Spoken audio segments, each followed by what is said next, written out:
Hello aspirants, welcome to my YouTube channel study with Jaideep.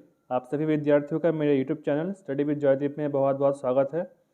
तो NCERT का जो पिछला अध्याय हमने पढ़ा था, यूनिट 7 हमने पढ़ा था, चैप्टर 7, उसमें हम लोगों ने देखा था सम्राट अशोक के बारे में।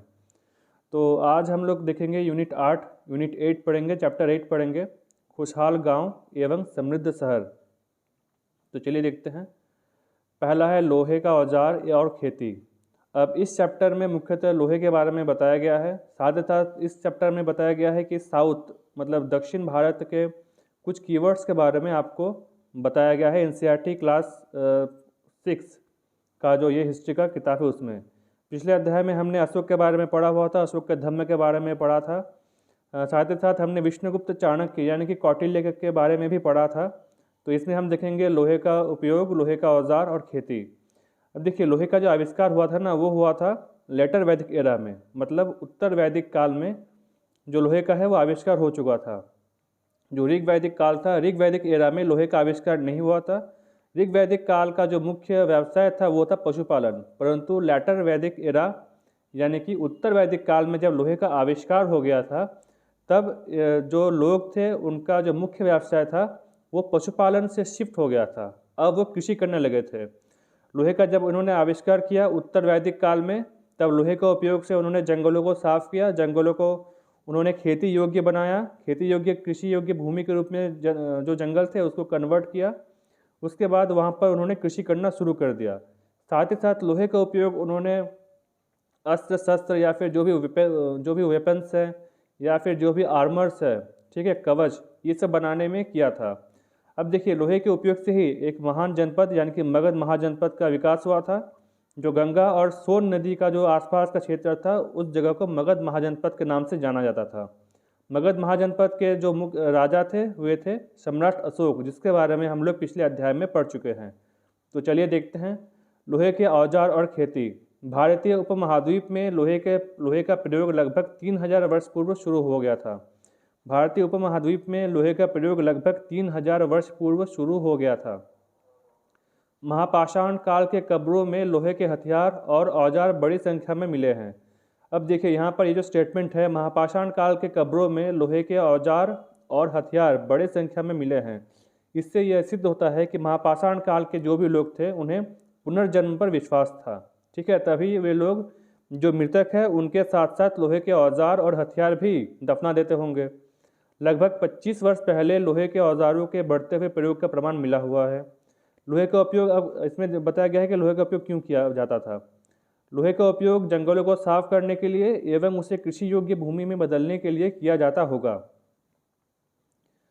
अब कृषि के उत्पादकता को बढ़ाने के लिए उठाए गए कदम, जैसा ही इन्होंने लोहे का उपयोग कर लिया उसके बाद ही कृषि योग्य भूमि का भी विकास हो गया। जंगलों को साफ सफाई करके, जंगलों को काट कर इन लोगों ने क्या किया, कृषि योग्य भूमि में उसे बदल दिया। उसके बाद क्या किया, उसके बाद उन्होंने कृषि किया, कृषि सरप्लस हुआ, एग्रीकल्चर सरप्लस हो गया, कृषि अधिशेष हो गया। अब उन्होंने क्या किया, कृषि पे जो भी अनाज इन्होंने उपजाए थे उनका क्या स्टोरेज करना शुरू कर दिया, उसका व्यापार भी करते थे ये लोग। चलिए देखते हैं। कृषि की उत्पादकता बढ़ाने में सिंचाई का भी एक महत्वपूर्ण योगदान है। अतः उत्तर वैदिक काल में सिंचाई व्यवस्था का भी विकास हो चुका था। अब सिंचाई के लिए आवश्यक जल की आपूर्ति कहाँ से किया जाता था? सिंचाई के लिए आवश्यक जल की आपूर्ति नहर, कुएं, कृत्रिम जलाशय, तालाब आदि से किया जाता था। तो उत्तर वैदिक काल में लोहे का आविष्कार हो चुका था। उत्तर वैदिक काल में लोहे का आविष्कार हो चुका था। उत्तर वैदिक काल में कृषि सरप्लस हो रहा था, एग्रीकल्चर सरप्लस हो रहा था। उत्तर वैदिक काल में सिंचाई के उपकरण भी विकसित हो गए थे। सिंचाई के लिए पानी कहाँ से लाएंगे, तो उसके लिए कृत्रिम नहर, कृत्रिम जलाशय, कुएं इत्यादि का भी व्यवस्था उत्तर वैदिक काल में होने लगा था। अब यहाँ पर आपको दक्षिण भारत का झलक देखने को मिलेगा। गांव में कौन रहते थे? देखिए, तमिल क्षेत्र में। अब यहाँ पर दक्षिण भारत में जो मुख्य मुख्य कीवर्ड्स है उनके बारे में आपको नॉलेज दिया जा रहा है। तमिल क्षेत्र में बड़े भूस्वामी को वेल्लाला कहा जाता था। ये जो कीवर्ड्स है इससे क्वेश्चन आता ही आता है सिविल सर्विसेज के एग्जाम में। तो तमिल क्षेत्रों में बड़े भूस्वामी को वेल्लाला कहते हैं। साधारण हलवाहों को उनवार कहते हैं। भूमिहीन मजदूर और दासों को कडेसियार और अधिमई कहा जाता था। ये ध्यान रखने योग्य बात है, इसमें ऐसे क्वेश्चन आएगा ही आएगा। तमिल क्षेत्र में बड़े भूस्वामियों को वेल्लला, साधारण हलवाहों को उनवार, भूमिहीन मजदूर और दासों को कडेसियार और अदिमई कहा जाता था। देश के उत्तरी हिस्से में जो गांव का प्रधान व्यक्ति था उसे ग्राम भोजक कहा जाता था। यहाँ पर ग्राम भोजक कहा जाता था, ये गलत हो गया, ग्राम भोजक कहा जाता था। देश के उत्तरी हिस्से में जो भी गांव था उसके प्रधान को ग्राम भोजक कहते थे। यह पद आनुवांशिक था, मतलब मान लीजिए कोई भी पर्सन ग्राम भोजक बना, उसके बाद उसका बेटा ग्राम भोजक बनेगा, उसके बाद उसका जो पुत्र है उसका पुत्र ग्राम भोजक बनेगा। तो ये पद जो है वो आनुवांशिक हो गया था। राजा कर वसूलने का कार्य उन्हीं को सौंपते थे। अब ये जो ग्राम भोजक थे ना, अब राजा जो है इन्हीं को जो कर वसूलने का काम सौंपते थे। साथ ही साथ ये न्यायाधीश या कभी कभी पुलिस का भी काम किया करते थे। मतलब सामंतवाद की शुरुआत कहीं ना कहीं हमको देखने को मिल जाता है ये उत्तर वैदिक काल से। उत्तर वैदिक काल से कहीं ना कहीं सामंतवाद का एक झलक हमको देखने को मिल जाता है, क्योंकि यहाँ पर जो राजा है वो कर वसूलने का कार्य अपने जो ग्राम भोजक है उसको सौंप देते थे। साथ ही साथ वे न्यायाधीश या फिर कभी कभी पुलिस का भी कार्य करते थे। सामंतवाद का पूर्णतः विकास नहीं हुआ था, परंतु एक झलक देखने को मिलता है। स्वतंत्र किसानों को गृहपति कहा जाता था। स्वतंत्र किसानों को गृहपति कहा जाता था। कुछ स्त्री पुरुष जिनके पास खुद का जमीन नहीं होता था उन्हें कर्मकार कहा जाता था। कुछ स्त्री पुरुष जिनके पास खुद का जमीन नहीं होता था उन्हें कर्मकार कहा जाता था। कर्मकारों को दूसरे के जमीन में कार्य करके अपना जीवन व्यतीत करना पड़ता था। अब देखिए जातक कथा, भगवान बुद्ध के जो पिछले जन्म का जो भी कथाएं हैं उसे हम लोग जातक कथा कहते हैं। इसमें भी कुछ हमने फैक्ट को इंक्लूड किया है जो कि आपके लिए बहुत ही इंपॉर्टेंट है। जातक या फिर जातक पाली, जातक कथा। देखिए जातक को तीन उसमें कहा जा सकता है, जातक या जातक पाली या जातक कथाएं।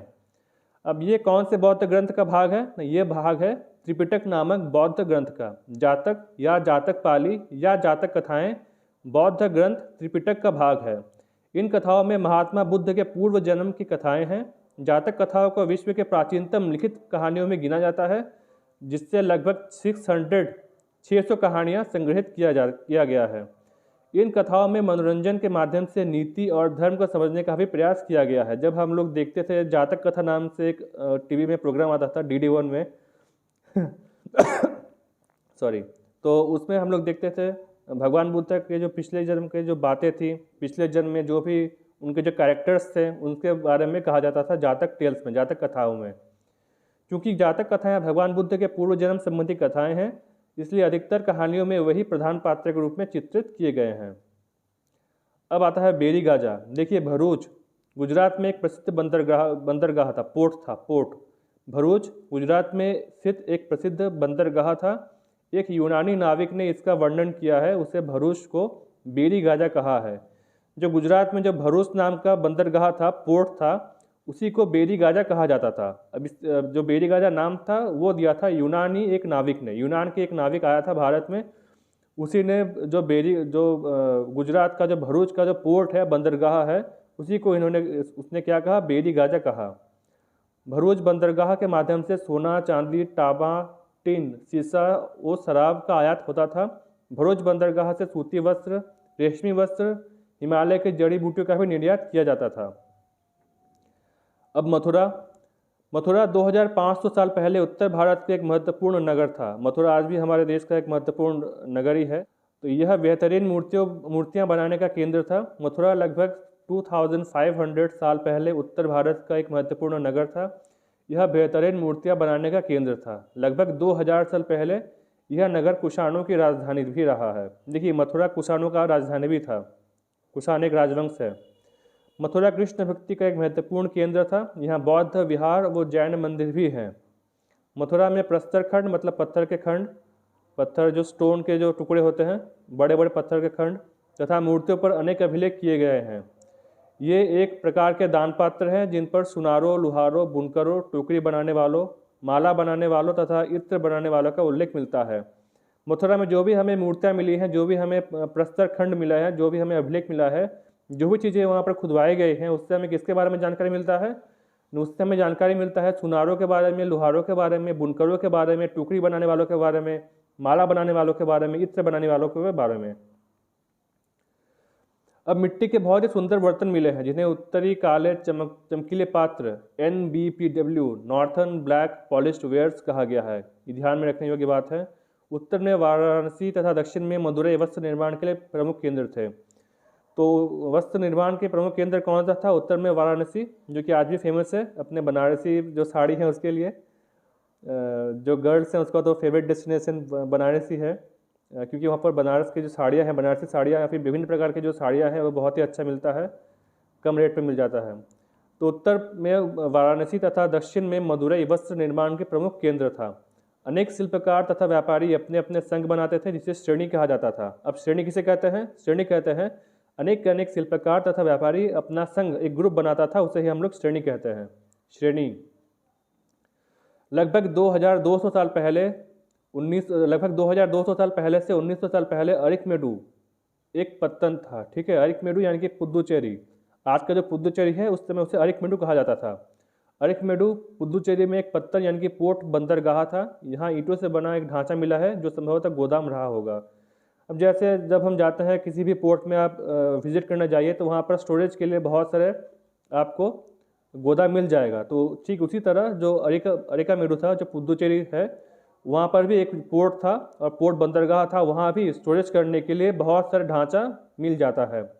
यहाँ भूमध्य सागरीय क्षेत्र के एम्फोरा जैसे पात्र मिले हैं। इसमें शराब या तेल पदार्थ रखे जा सकते थे। इसके दोनों तरफ पकड़ने के लिए हत्थे लगे हुए हैं। अब देखिए, अगर क्वेश्चन आ गया कि एम्फोरा कहाँ से संबंधित है, तो एम्फोरा का संबंध भूमध्य सागरीय क्षेत्र से है। ठीक है, अब एम्फोरा पात्र कहाँ मिला है? तो एम्फोरा पात्र अरिकमेडु पुदुचेरी में एक पत्तन बंदरगाह है, वहाँ पर एम्फोरा पात्र का अवशेष मिला है। यहाँ पर एरेटाइन जैसे मुहर लगे लाल चमकदार बर्तन भी मिले हैं। इनका नाम इटली के शहर के नाम से पड़ा हुआ है। तो ये जो पोर्ट है, ये जो पोर्ट था जो पुदुचेरी अरिकामेडु में था, वहाँ पर दो इम्पॉर्टेंट चीज़ें मिला है। पहला है एम्फोरा और दूसरा है एरेटाइन। एरेटाइन शब्द कहाँ से आया? एरेटाइन शब्द इटली का एक शहर है, उसी के नाम से एरेटाइन शब्द आया। कुछ ऐसे बर्तन भी मिले हैं जिनका कि डिज़ाइन तो रोम का है, किंतु उनका निर्माण नहीं किया गया है।